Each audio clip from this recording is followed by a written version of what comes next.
Doctor, gracias por acompañarnos. Y es cierto, hemos tratado mucho el tema de la depresión, pero cada vez crece más el número de personas que sufren de esta enfermedad. Como siempre, un gusto, Diana, estar contigo en tu diario y con tus televidentes, porque sé que te siguen mucho en todo el continente y quizás allende el océano. Sí, yo creo que será un tema vigente porque hay varias señales muy llamativas de la depresión. Por ejemplo, que es muy común. Los estudios en los diferentes países de América Latina y del mundo muestran que muchas personas sufren de depresión.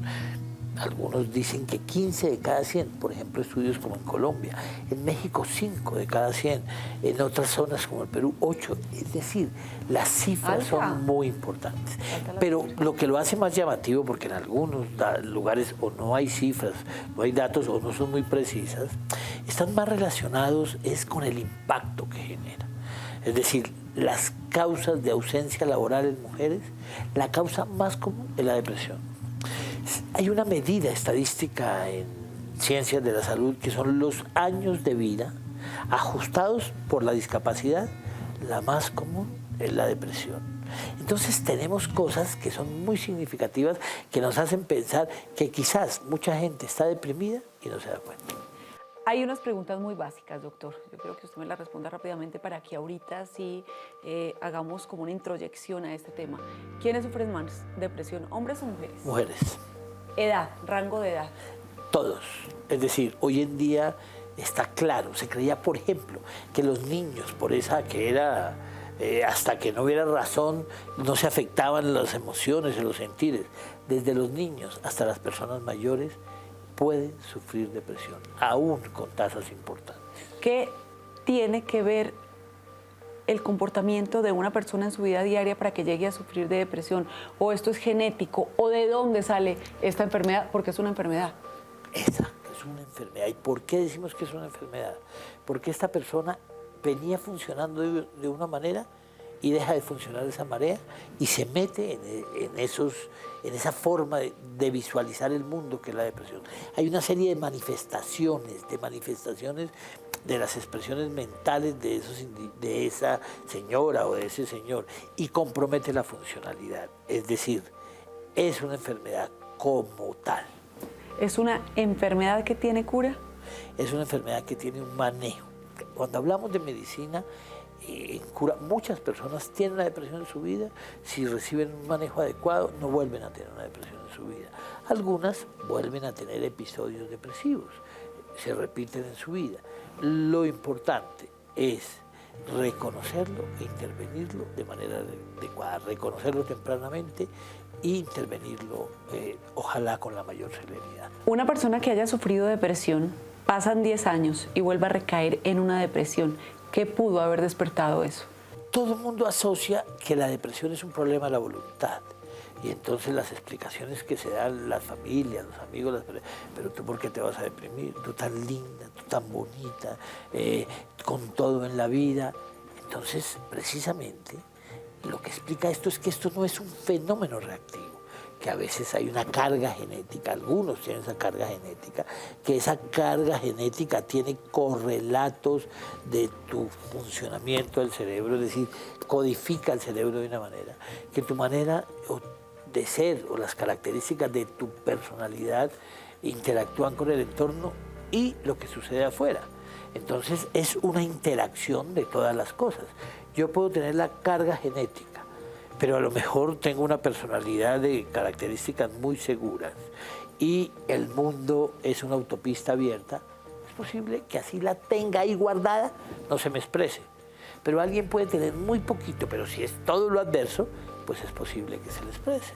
¿Los factores externos también pueden despertar una depresión? Me refiero a una mala situación económica, una separación, la pérdida de un trabajo, la pérdida de un ser querido. Es lo que nosotros llamamos factores de riesgo. Es decir, una situación externa puede convertirse en un detonante para que se presenten este tipo de situaciones. Doctor, porque muchas veces vemos personas que con un problema así de chiquitico caen en una depresión y hay personas que tienen todos los problemas más grandes del mundo encima y siguen con esa entereza. Es un poco lo que te decía. como hay una carga y unas características de las funciones de relación, seguramente quien no tiene la carga tiene unas características de personalidad, a lo mejor puede sortearlo. Sin embargo, todos tenemos la posibilidad de ser, en algún momento, experimentar una enfermedad de estas características, que es lo que nosotros llamamos una depresión, y le ponemos un apellido de depresión mayor. El mensaje de los ángeles para el día de hoy es que aceptes la ayuda. ¿Cómo acepta uno la ayuda de los ángeles? Es decirles, ángeles, suelto todo y me abro a recibir. A veces, por la necesidad de controlar, los ángeles te están dando mensajes que no entiendes porque quieres que pase algo específico. El mensaje de hoy es, acepta la ayuda de los ángeles pidiéndoles señales. Recuerden, es sencillo. Ángeles, denme las señales necesarias el día de hoy para recibir su guía con respecto a, y ábranse a recibir la ayuda de los seres de luz. Es normal que como seres humanos algún día nos levantemos con la batería bajita, que digamos, no sé, hoy veo el día un poco más gris, hoy estoy bajito de nota, hoy no tengo la pila recargada al 100%, pero eso es normal. Yo creo que no hay duda de ello. ¿Hasta qué punto es normal? Escúchame ahí un pedacito, magnífica pregunta, y que yo creo que es muy importante dejárselo claro a los televidentes. Una cosa es la tristeza. La tristeza es un hecho consustancial de los seres humanos. Claro. Todos hemos experimentado una sensación de tristeza. Quizás más preocupante el que diga que nunca ha tenido un momento de tristeza. Frente a lo que tú dices, una pérdida afectiva, una situación difícil, hemos experimentado una sensación de tristeza, que es muy distinto que esa tristeza se acompañe de otras cosas y es lo que se convierte como una enfermedad depresiva. ¿Cuáles son esas señales? Ese bombillito que se prende. Me encanta ese término. Sí. Digamos que tenemos que mirarlo de una manera más amplia. Primero, es sentir que yo venía caminando de una manera y empiezo a caminar de otra. Eso ya es una señal particular. Yo estoy produciendo, estoy siendo activo y, por ejemplo, ya no me concentro igual, no tengo la misma capacidad social. Entonces, que tengo un cambio en el funcionamiento. Tristeza, pérdida del gusto por las cosas de la vida. Nada me sabe, nada me huele, nada me brilla. Sensación de cansancio. Dormir mal. El otro día hablábamos de sueño. Empezar a despertarme mucho más temprano. Dejar de comer, que se traduce en pérdida de peso, no poderme concentrar de manera adecuada, tener todo el rato ideas pesimistas, ideas de fracaso, ideas de ruina, ideas de culpa, empezar a autoacusarse, ideas relacionadas con la muerte. Uno encuentra personas muy jóvenes que dicen, no, yo ya viví lo que tenía que vivir, yo ya hice lo que tenía que hacer y que obviamente esto me está impactando en el funcionamiento. Todo el mundo cree que impactar en el funcionamiento es común dejar de ir a trabajar, pero algunos, por ejemplo, se van al escritorio, se sientan y al final del día dicen, ¿y yo qué hice hoy? Nada, porque no produzco de la misma manera. Es decir, lo que algunos llaman el presentismo. Están allí, pero no se pueden concentrar y no producen. Cuando sumamos todas estas razones es lo que nosotros llamamos que hay una depresión. Alguien me decía una vez, cuando uno tiene depresión es como si el mundo fuera gris, a uno no le provoca levantarse de la cama, a uno no le provoca ni bañarse ni hacer absolutamente nada. Es necesario que estas personas que están sumidas en una depresión visiten a un psiquiatra, busquen ayuda médica, busquen medicamentos para que salgan de ahí, o con el entusiasmo y el ánimo de las personas que están alrededor pueden lograr hacer algo.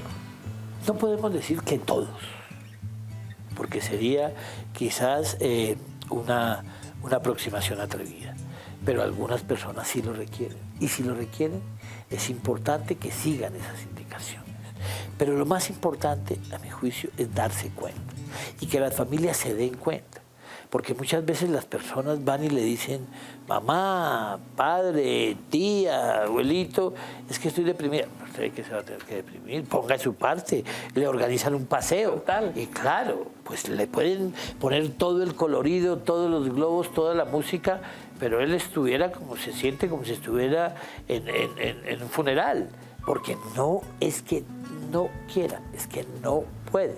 Entonces, no solo con la voluntad se sale de esto, hay que buscar ayuda. Algunas personas no requieren medicamentos, solo con procesos acompañados de la palabra. Todos los tipos de psicoterapia que hay son suficientes, pero los que tienen que tomar medicamentos, existen muchos mitos alrededor de los medicamentos, que es que crean dependencia, que emboban, embrutecen, matan neuronas. Son exageraciones. Los medicamentos como tal hoy en día son mucho más seguros, son más sencillos de usar, y es importante que los medicamentos, hemos insistido tú en eso y muchas gracias como representante de los médicos, los medicamentos deben ser siempre manejados por un médico. Y además, doctor, es importante que la gente esté segura y completamente convencida que ir a visitar al psiquiatra no es porque esté loco. Es que la gente tiene esa creencia. No, es que yo donde un psiquiatra no voy porque yo no estoy loco. Un psiquiatra es una persona que le va a ayudar, que conoce el funcionamiento del cerebro, del sistema nervioso, del cuerpo humano, que sabe qué está pasando y que le va a empezar a dar alguna ayuda. ¿A usted no le han dicho? No, es que yo no estoy loco, yo no voy a ir nunca. Lastimosamente sigue siendo una creencia de que la gente va donde el psiquiatra es porque perdió la razón, como dice la gente, o porque se enloqueció, como dicen peyorativamente. Pero es que los psiquiatras, como tú muy bien lo dices, lo que estudiamos son, así como otras especialidades, estudian el corazón, los músculos, el riñón. La mente es la función del cerebro, es decir, el movimiento es la función de los músculos, la mente es la función del cerebro. Entonces nosotros estudiamos el cerebro, cómo son esas funciones, como podemos decir, aquí hay un espasmo, ¿no? Las funciones del cerebro, cómo se terminan expresando y cómo impacta en las formas de comportamiento de acuerdo a la manera de ser o a las características de la persona. Vamos a hacer una pausa, doctor. Ya regresamos para que sigamos hablando del tema de la depresión y ahorita más adelante cómo sobrellevarla, qué hacer, cuando sabemos que cerca a nosotros un familiar, un amigo muy cercano está sumido en esta enfermedad.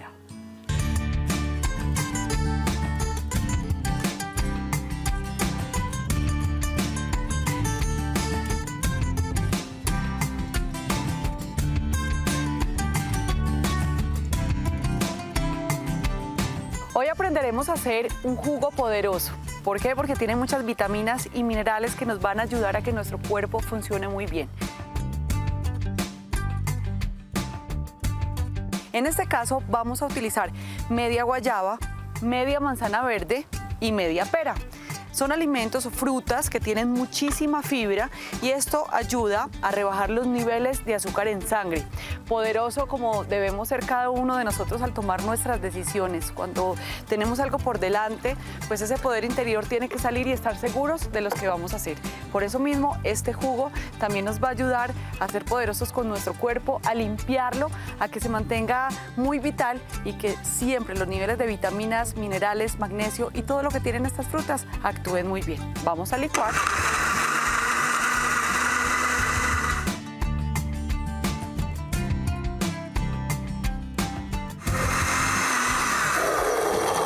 Y va estando listo nuestro jugo. Tiene mucha fibra.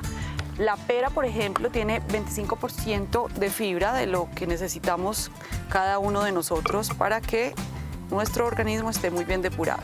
Hay gente que le gusta que esté muy bien licuado, pero a mí, por ejemplo, me gusta que queden los residuos de la fruta, que esta precisamente es la fibra. Así que jugo poderoso como personalidad poderoso. Nos vemos luego, muchísimas gracias y salud.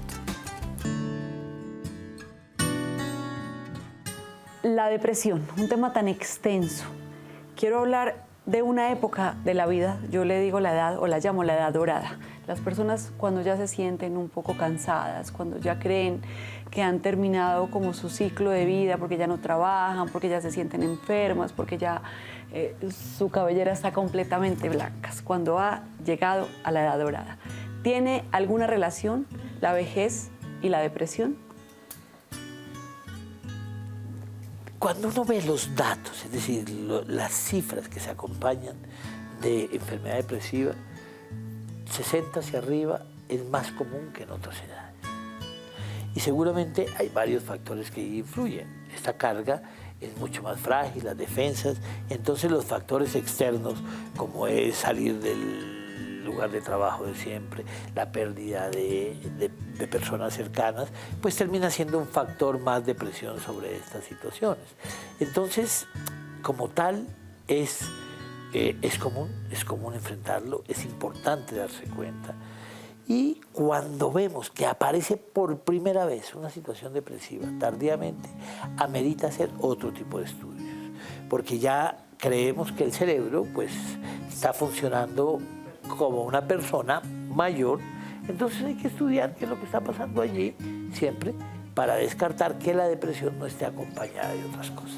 ¿La niñez y la depresión cómo van? Es un tema que por fortuna se han abierto las cortinas, se han abierto las ventanas, porque muchos niños sufrieron porque cargaron las depresiones. Quien carga una depresión es como quien carga un edificio en sus hombros. Y como la gente creía que el niño estaba blindado contra todo, pero que se va a deprimir un niño si no tiene ninguna preocupación, ninguna carga, lo único que tiene es que estudiar y comer y jugar cuando... Entonces, pero hay niños que se deprimen. Esos niños que se aíslan en el aula escolar, esos niños que tienen problemas para entender en el funcionamiento en el aula, que sus profesores lo dicen, pero estaba muy bien, pero se volvió lento, quién sabe qué, no traiga los problemas. Muchas veces son situaciones depresivas. Y ese niño que ha perdido la sonrisa, la capacidad de disfrutar del juego, algo está pasando y amerita una intervención especial. Claro que sí, claro que hay niños que se deprimen y que requieren ayuda y una ayuda especialísima, porque los niños quizás porque es ese proceso de formación, el cerebro se está acabando de armar, entonces las intervenciones responden muy bien, muchas veces con el juego, con intervenciones terapéuticas en la manera de aproximarnos con los niños, el dibujo, todas estas cosas, pues son casi como una fuente de agua en un momento de sed. Las mujeres, después de tener nuestros hijos, estoy segura, y es porque lo viví hace muchísimos años, que cuando hay ese desprendimiento, porque es un desprendimiento del bebé por medio del cordón umbilical con uno, pues hay una especie de sensaciones muy extrañas. Dicen que es una depresión posparto. ¿Realmente es así o simplemente es un problema hormonal que no pasa a mayores? Magnífica pregunta, porque creo que también las mujeres se han aguantado muchas molestias.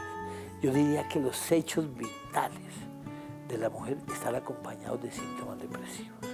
Antes de ir al posparto, te voy a hablar de un cuadro más común, que a veces no se toca por estos pudores particulares del mundo occidental, que es el síndrome disfórico premenstrual. Muchas mujeres, por todos estos procesos hormonales, terminan teniendo impacto sobre sus síntomas emocionales. Entonces, todos estos días alrededor de la menstruación, cursan con tristeza, cursan con irritabilidad, cursan con sensación de pesimismo, desesperanza, y son síntomas depresivos menores, y por eso algunos han creído que es una depresión menor. El posparto, muchas mujeres, que todo el mundo dice, pero ¿por qué hace esa cara si debe estar feliz? Lo que acaba de tener es el nené. Y claro, por ese movimiento hormonal, por ese tsunami en las hormonas que sucede en el organismo de una señora, algunas, te vas a sorprender. Un estudio de los ingleses, de Tavistock, dice que el 80% de las señoras experimentan lo que ellos llaman el blues, que es tristeza, preocupación excesiva, ansiedad, como una forma de depresión chiquita. Y claro, las señoras no hablan y sí se quedan con ese sufrimiento. Y algunas hacen esto, pero de manera grandísima, que es lo que se conocen como depresiones posparto. Y quizás el otro hecho muy importante para las señoras que están empezando la quinta década de la vida, el síndrome menopáusico. Generalmente, además de la sensación de calores y estas molestias, cursan con síntomas depresivos. Entonces dicen, no, eso son las hormonas, y son cuadros depresivos. Entonces la mujer en muchos hechos biológicos, fisiológicos de su vida, cursa con síntomas de depresión. ¿Cómo es tan difícil aceptar el problema que muchas veces tenemos? Todo el mundo lo ve alrededor, pero uno dice, yo no tengo eso. Y todo le pasa a la otra gente, pero a uno no. Es la característica en muchos seres humanos, no en todos, no estoy generalizando.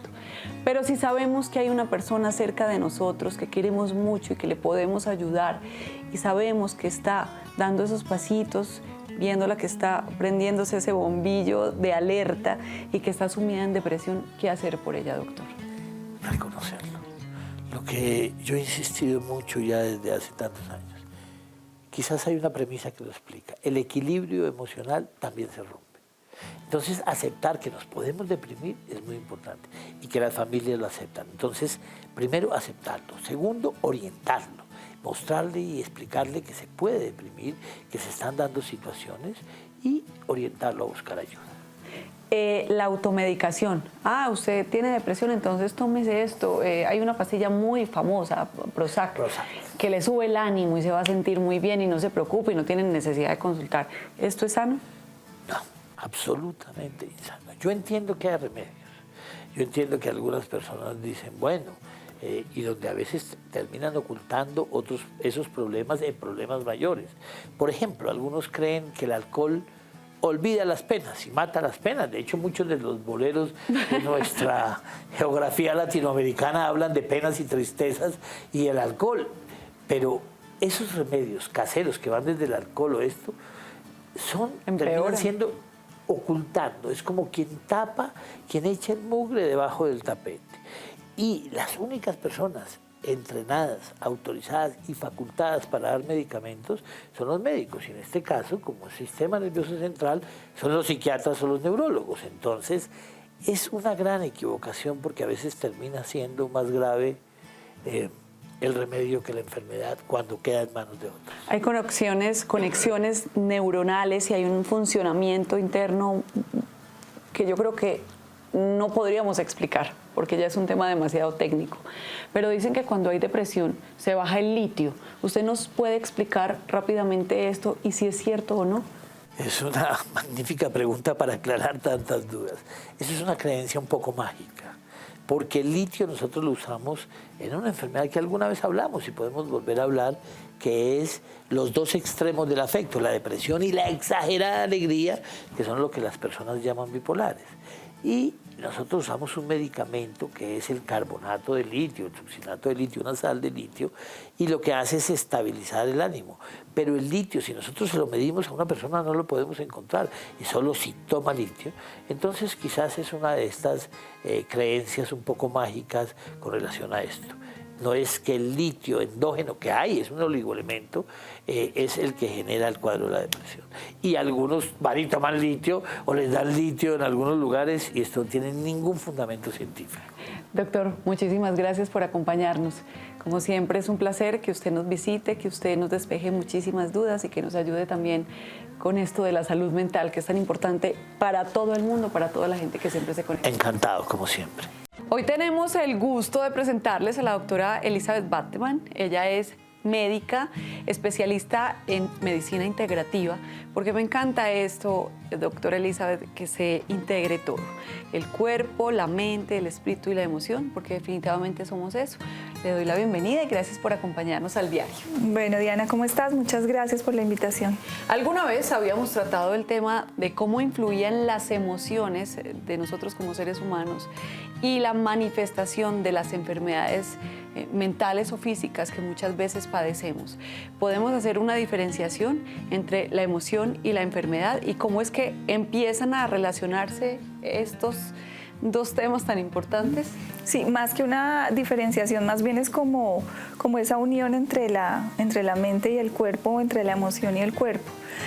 Retomando como habíamos hablado en la última vez, se sabe que el 85% de las patologías físicas tienen un origen emocional y solo el 10% restante es mental o de origen genético.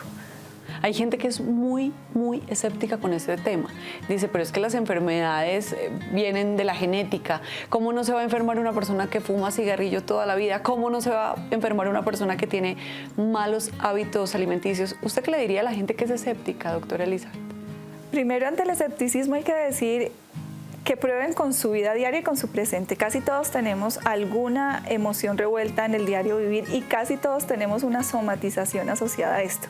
Ahora tenemos muy de moda todo el tema de síndromes de fatiga crónica, el síndrome de la fibromialgia, el síndrome de colon irritable y las cefaleas migrañosas. Todos estos temas de migraña están siendo una de las consultas más crónicas o de las consultas más habituales en el consultorio.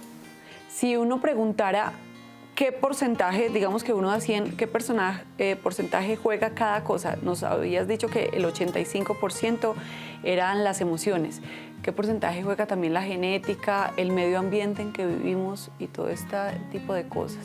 Se dice, según la epigenética, que es una nueva ciencia que está estudiando el cómo nuestra genética afecta a nuestro sistema físico y emocional. Se dice que solo el 5 al 7% de las enfermedades son de origen genético. Lo que pasa es que ya en estos estudios se sabe que el ADN también tiene implícito todo el tema de asociación emocional a través de los tiempos. O sea, todos los temas de nuestra ancestralidad o todos los temas de los orígenes de familia. Hasta una 7ª generación ya traemos nosotros en el ADN todo el proceso físico, emocional y mental. Si nosotros traemos entonces esto en el ADN y tenemos emociones que lo van a hacer despertar, ahí es cuando se padecen las enfermedades. ¿Y se puede detectar esto de alguna manera? Ya se está midiendo, ya se están haciendo unos estudios bastante amplios. Nosotros podemos leer mucho sobre el doctor Fritz Albert Popp, que es alemán, y él se ganó un premio Nobel estudiando cómo todos estos orígenes de la genética o los fotones de luz, que hay una asociación muy grande, como ellos miran el ADN, para poder saber y poder determinar de pronto de qué patología física o emocional vamos a sufrir. Antes de comenzar la entrevista, la doctora me estaba contando que en consulta tiene la oportunidad de ver a muchos niños, que los niños llegan con diferentes alergias o con diferentes enfermedades y se ponen a hacer un estudio exhaustivo y van a los padres, que los padres con sus emociones se las transmiten a ellos muchas veces.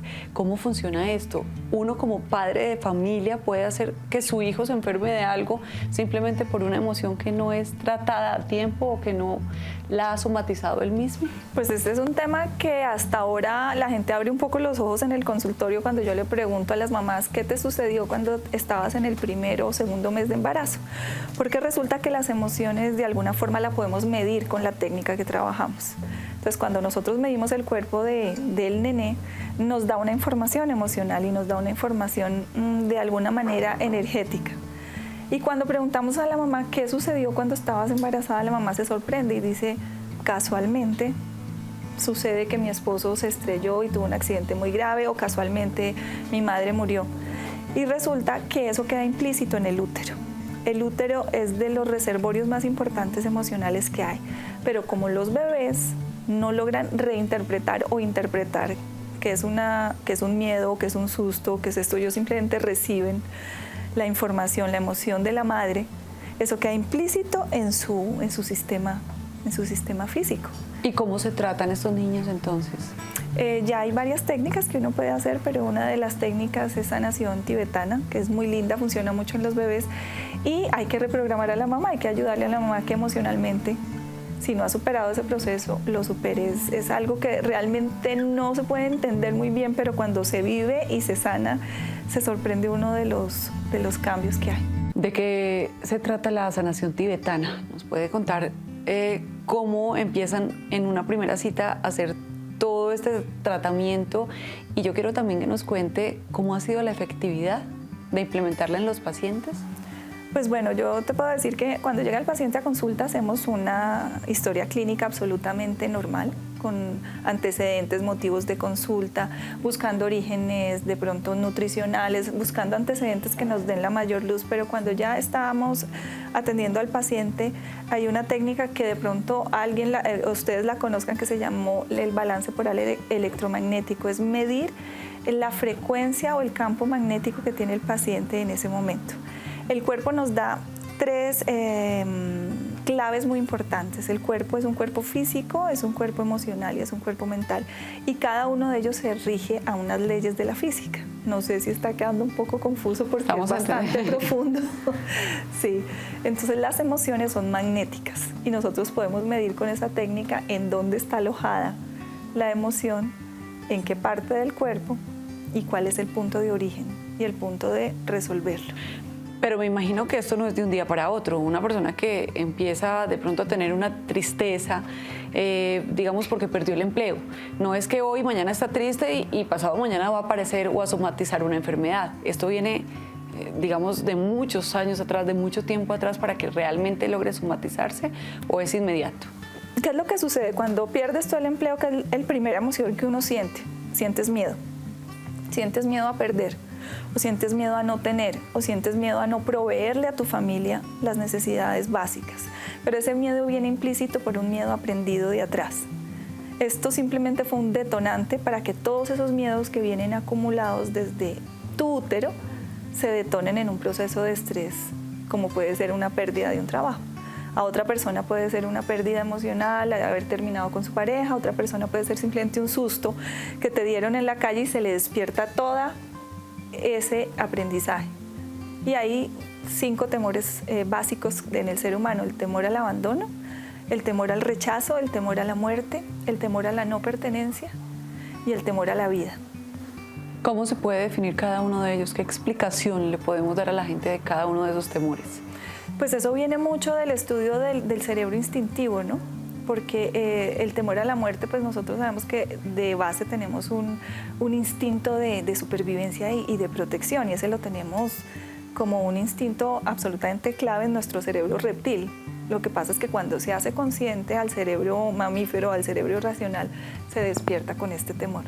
Y lo mismo el temor al abandono, el temor al rechazo. El temor al abandono viene mucho cuando tú ya sales del vientre de mamá.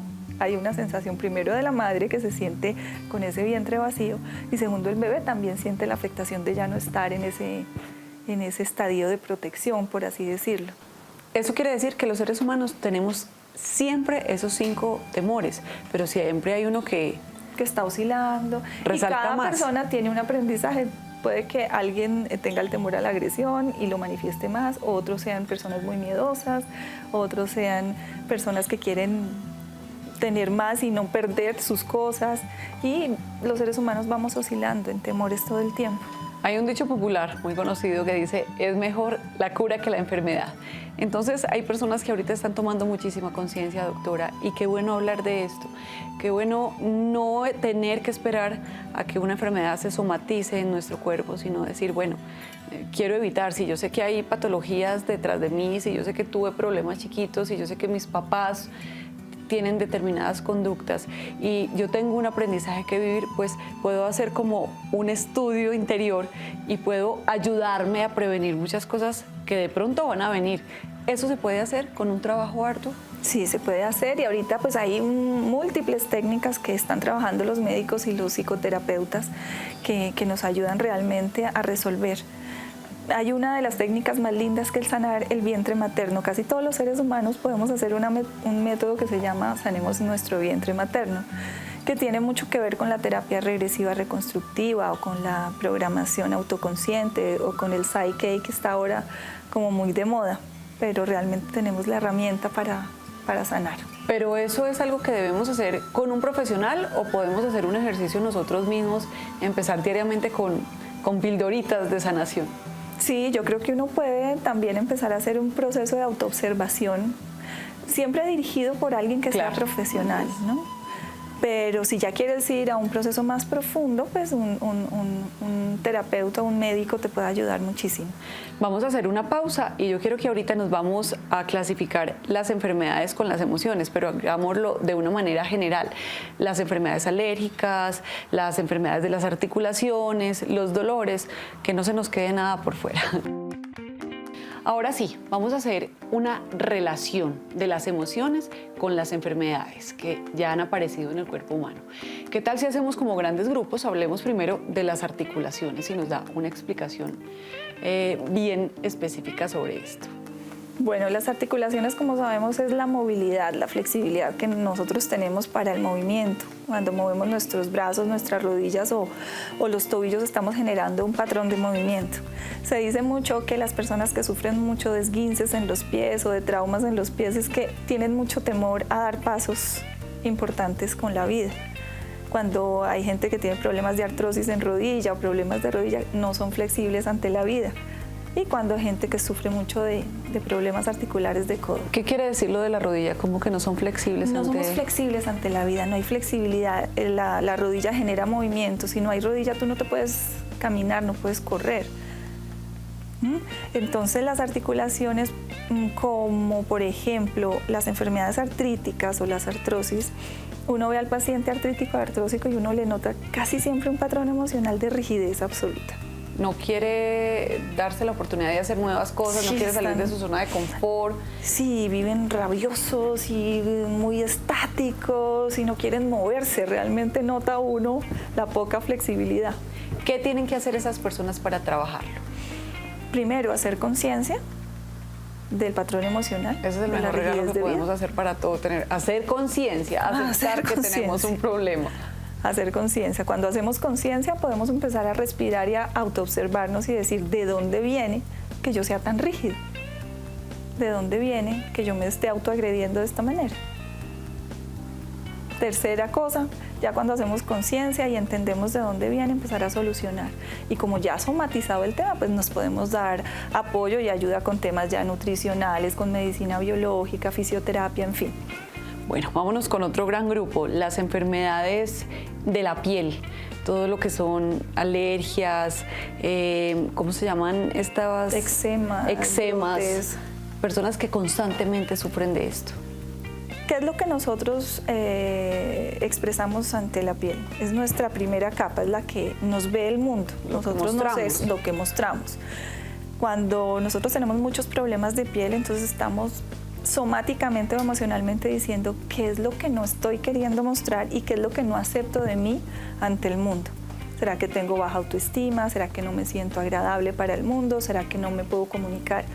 Y eso genera todo un proceso metabólico, fisiológico, que hace que los órganos empiecen a botar todas esas toxinitas del cuerpo, de esa pobre autorreconocimiento que tengo de mí misma. Aquí también Nos está el acné, agredimos. por ejemplo. El acné en los pelados, imagínate, en los muchachos jóvenes, adolescentes, ellos sufren mucho de falta de autorreconocimiento. ¿Y qué se puede hacer aquí? Lo mismo, hagamos Reconocer. conciencia, miremos qué es lo que debemos hacer y empecemos a trabajar en todo un proceso de transformación física, emocional y mental. Los dolores. Hablemos de las migrañas, de los dolores de cabeza, de los dolores muchas veces en la espalda, dolores que aparecen pero que no son enfermedades diagnosticadas aún. ¿Qué es un dolor? Cuando nosotros hablamos de dolor es algo que nos está doliendo. ¿Y qué nos está doliendo? Nos duele el peso de la vida, nos duele nuestra situación económica, nos duele que me hayas dejado hace tantos años. ¿Qué nos duele? Esas informaciones emocionales del dolor se empiezan a acumular en ciertas áreas del cuerpo que empiezan a competir con nuestro sistema musculoesquelético. Y es cuando nosotros decimos, tengo un peso acá, tengo un cansancio acá, tengo una molestia acá. Y si nosotros observamos ese tipo de dolores o las migrañas que se han vuelto tan comunes, es que la gente no está entendiendo y no está trabajando en sí mismo para poder soltar el temor y los dolores que tiene de vida. ¿Es cierto que el dolor de cabeza interpreta también miedo al futuro, miedo a lo que puede venir? Sí, hay varias clases de dolores. Tenemos desde la medicina tradicional, son casi 27 caracteriologías de dolor de cabeza, pero en medicinas biológicas nosotros sabemos que dolor en la nuca es todo el peso que sentimos ante la vida, todo el miedo que nos da no proveer, no dar, es toda la ancestralidad del decir yo quiero proveer pero no puedo y tengo miedo al futuro. Enfermedades, hablemos de las mujeres específicamente, del útero, de todo su aparato reproductor.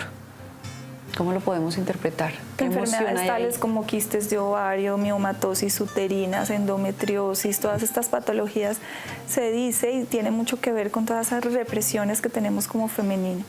Nosotros sabemos que en Colombia tenemos una estadística muy alta de maltrato a la mujer y de alta incidencia en violaciones a menores edades. Todo esto incide en un proceso repetitivo de emociones reprimidas y guardadas.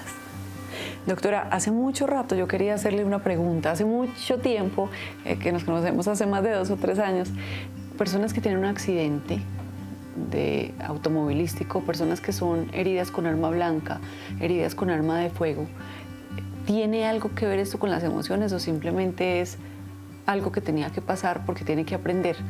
¿Cómo lo ve usted desde su perspectiva y desde todo lo que ha estudiado? Primera perspectiva, sí, definitivamente, si hablamos ya de un tema profundo de almas, el alma escoge venir a este aprendizaje, viene a escoger este proceso para aprender o transformar. También hablamos en medicina tibetana de todos los temas dharmáticos o karmáticos, que el karma es simplemente un tema de poder trascender y aprender ante ciertas situaciones. Pero todavía no se ha logrado definir cuál es ese evento definitivamente de paradigma que tiene un accidente, pero sí tiene una correlación directa con lo que estamos viviendo en la vida. Y también tiene que ver con el llamar las cosas. Una persona que tenga mucho miedo está llamando también que pasen estas situaciones de catástrofe. Sí, no podemos ser tan dramáticos que nosotros creemos el accidente, pero sí podemos saber que lo que creemos lo creamos. Puede ser que las personas que estén generando un proceso absolutamente patológico o negativo de su emocionalidad, pues se distraigan tanto que pueda suceder algo. Esto todavía no está comprobado, pero hay bastantes reportes y bastantes estudios que se indican la correlación de cómo vives, puedes crear. Hablemos de enfermedades de los 5 sentidos: ojos, nariz, boca, oídos y manos. Ese es un tema ya bastante interesante. Los sentidos, ¿para qué los utilizamos? Para comunicarnos, para recibir información, para dar información y para expresarnos ante el mundo. Muchas de las patologías que tenemos a nivel de ceguez o de niveles auditivos parciales, no podemos decir las que son de origen genético, volvamos a aclarar, tienen mucho que ver con qué no quiero ver ante la vida, ¿no? Que estoy tratando de no oír y no escuchar, ¿no? Que me quiero aislar del mundo, me estoy aislando. Fíjate que aquí la correlación con el autismo es bastante interesante, ¿no? Ahorita podemos hacer entonces una conclusión. Primero hay que ser conscientes, aceptar que tenemos algo, una emoción reprimida, y después empezar un trabajo buscando ayuda. ¿Es necesario buscar ayuda? Busquemos ayuda, siempre busquemos ayuda, pero la primera ayuda es nuestro yo interior. Entonces, seamos conscientes de las cosas, intentemos trabajarlos desde nuestro aspecto, busquemos esa ayuda necesaria y busquemos todas las herramientas para poder salir del impasse en que estemos. Doctora, muchísimas gracias, una grata visita. Además, este tema siempre nos deja como con muchas picadito. dudas y muchas preguntas, entonces yo creo que lo deberíamos continuar en una próxima oportunidad. Bueno, Diana, muchas gracias. Mil gracias a todos. ustedes también. Qué buena esa visita, un beso.